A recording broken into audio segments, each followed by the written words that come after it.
प्यारे बच्चों, आपका स्वागत है हमारे YouTube चैनल पे MBD एकेडमी पे। दोस्तों, आज हम शुरू करने वाले हैं संस्कृत का पहला चैप्टर, जो कि 10th क्लास का होने वाला है। 10th का पहला चैप्टर हम लोग स्टार्ट करने वाले हैं, वो भी बिहार बोर्ड का BSc B का। तो चलिए शुरू करते हैं। तो आप लोगों का पहला क्वेश्चन है, इस पाठ में कितने मंत्र है? तो इस पाठ में 5 मंत्र है, जैसा कि आप लोगों को पता है। इस पाठ में 5 मंत्र है। हम लोग का सेकेंड क्वेश्चन है, निम्न श्लोक की शक्ल हिरण्मयन दृष्ट है। तो इसमें ये ईशावास्य से पहला श्लोक है। तो आप लोगों को पता है कि ये जो है ईशावास्य उपनिषद से संकलित है। आपको विश्वास नहीं होगा, बुक में चेक कर लीजिएगा। आज मेरा पहला क्लास है यूट्यूब पे। तो अब दूसरा क्वेश्चन देखते हैं। निम्न श्लोक की उपनिषद से संकलित अनोर्नियान महितो मह्यान आत्मना। तो ये हो जाएगा कंठ उपनिषद से। इस चैप्टर में पूरे 5 उपनिषद है, 5 उपनिषद है और 5 श्लोक है। तो आप लोग पूरा याद कर लीजिएगा। और मेरा 5वां क्वेश्चन है, निम्न श्लोक की उपनिषद से संकलित है सत्यमेव जयते। तो ये श्लोक हो जाएगा मुंडक उपनिषद से। ये मुंडक उपनिषद से हो जाएगा। ये 10th का हम लोग कराने जा रहे हैं ऑब्जेक्टिव, वो भी फर्स्ट चैप्टर का ऑब्जेक्टिव कराने जा रहा है। फर्स्ट चैप्टर कराने जा रहा है। छठा क्वेश्चन है, निम्न श्लोक किस उपनिषद से संकलित है? यथा नद दिव्यम। तो ये हो जाएगा आप लोगों का मुंडक उपनिषद से संकलित है। ये देखिए आप लोगों का ये जो है मुंडक उपनिषद से संकलित है।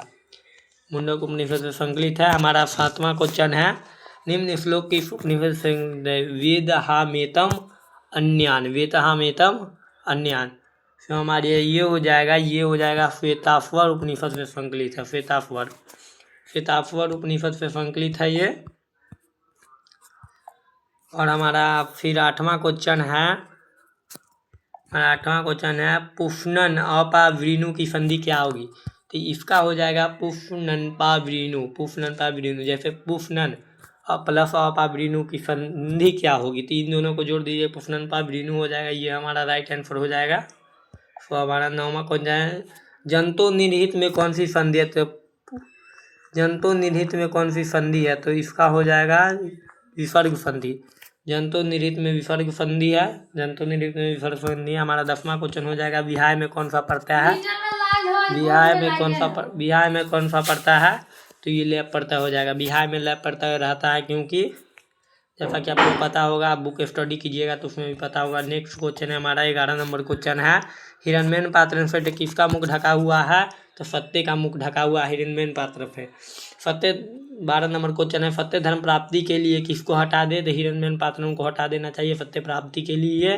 12 नंबर क्वेश्चन हो गया। 13 नंबर क्वेश्चन हमारा है, ब्रह्मा का मुख किस चीज से आच्छादित है? ब्रह्मा का मुख किस चीज से आच्छादित है? हिरण्मयन पात्रेण होगा। ये हिरण्मयन पात्रेण होगा। ब्रह्मा का मुख किस चीज से आच्छादित है? हिरण्मयन पात्रण होगा। ये हिरण्मयन पात्र से ब्रह्मा का मुख आच्छादित है। महान से महान कौन चीज है? महान से महान आत्मा है।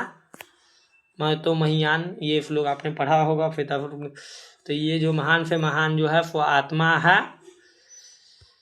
15 नंबर क्वेश्चन देखते हैं आप, सूक्ष्म से सूक्ष्म कौन है? तो ये भी आत्मा हो जाएगा। महान से महान सूक्ष्म हमारा आत्मा है। ये 2 नंबर का भी क्वेश्चन पूछा जाता है। हमारा 16 नंबर क्वेश्चन है, 16 नंबर, किस चीज़ की जीत होती है? तो हमेशा सत्य की जीत होती है। भगवान कृष्ण ने गीता में भी यही उपदेश दिया है कि हमेशा सत्य की जीत होती है। हमारा 17 नंबर क्वेश्चन है, किस चीज़ की जीत नहीं होती है? किस चीज़ की जीत नहीं होती है? तो असत्य की। असत्य के जीत कभी नहीं होते है प्यारे बच्चों, ये बात आप लोग ध्यान में रखिएगा। असत्य कितना भी बड़ा क्यों ना हो, लेकिन एक ना एक दिन हार ही जाता है। असत्य एक दिन जीत जाता है। हमारा 18 नंबर क्वेश्चन है, कौन चीज नाम रूप छोड़कर समुद्र में अस्त हो जाती है? तो ये हो जाएगा, मुंडक उपनिषद से लिया गया है। तो ये हो जाएगा हमारा नद उपनिषद से हो जाएगा। नद उपनिषद से को देखो, कौन सी चीज नाम रूप को छोड़कर समुद्र में अस्त हो जाती है? तो नद हो जाएगा। नद यानी नदी होता है। नद यानी नदी होता है। नेक्स्ट क्वेश्चन हम लोगों का होगा, देवयान की राह किसके द्वारा विस्तार होता है? तो देवयान की राह सत्य से विस्तार होता है। ये 19 नंबर क्वेश्चन है हमारा, देवयान की राह किसके द्वारा प्रकट होता है? तो ये जो होता है तो सत्य के द्वारा होता है। सत्य के द्वारा, आप लोग याद रखिएगा। हमारा 20 नंबर क्वेश्चन है, नदियाँ किस चीज़ को छोड़कर समुद्र में मिल जाती है? तो नाम रूप को छोड़कर समुद्र में मिल जाती है नदियाँ। इसका क्वेश्चन हो जाएगा ये, नदियाँ किस चीज़ को छोड़कर राम रूप में मिल जाती है, ये होगा। साधक पुरुष को जानकर किसको प्राप्त करता है? साधक पुरुष को जानकर मृत्यु को प्राप्त करता है। ये बात आप ध्यान में रखिएगा। साधक पुरुष को जानकर मृत्यु को प्राप्त करता है। साधक पुरुष को जानकर मृत्यु को प्राप्त करता है। मंगल पाठ में किसकी महिमा का वर्णन है? मंगल पाठ में किसकी महिमा का वर्णन है? 22 नंबर क्वेश्चन है, मंगल पाठ में किसकी महिमा का वर्णन है? तो परमात्मा के महिमा का वर्णन है। ये क्वेश्चन आपको बहुत बार पूछा जाएगा। ये VVI क्वेश्चन है, ऑल VVI क्वेश्चन है, VVI क्वेश्चन है। सारा डट जाओ, सब आएगा एग्जाम में। जंतु के गुफा में कौन निहित है? जंतु के गुफा में कौन निहित है? तो आत्मा निहित है हृदय रूपी गुहा में जो स्थित है। 24 नंबर क्वेश्चन है, मंगलम पाठ में उपनिषद के कितने श्लोक हैं? तो 5 श्लोक है। 5 उपनिषद, मंगलम पाठ में 5 उपनिषद के श्लोक है। 25 नंबर क्वेश्चन है, डैश महतो महियान, अनोरनियान महतो महियान होता है। तो इसका राइट आंसर हो जाएगा सी नंबर, अनोरनियान। इसका डैश का राइट आंसर हो जाएगा अनोरनियान हो जाएगा। 26 उपनिषद के रचनाकार कौन है? तो महर्षि वेदव्यास हो जाएगा, जो कि आप लोगों को पता है, महर्षि वेदव्यास हो जाएगा। मंगलम पाठ के रचनाकार कौन है? तो ये हो जाएगा महर्षि वेदव्यास। सी नंबर आंसर होगा महर्षि वेदव्यास। तो प्यारे बच्चों, हम पूरा जो है 10th के पूरा हिंदी संस्कृत को कंप्लीट कराने वाले हैं यूट्यूब पे। से जल्दी से सब्सक्राइब कर लीजिए आप लोग, हमारे चैनल MVD एकेडमी को। मेरा चैनल है ये MVD एकेडमी चैनल है मेरा, तो इसको आप लोग सब्सक्राइब कीजिए।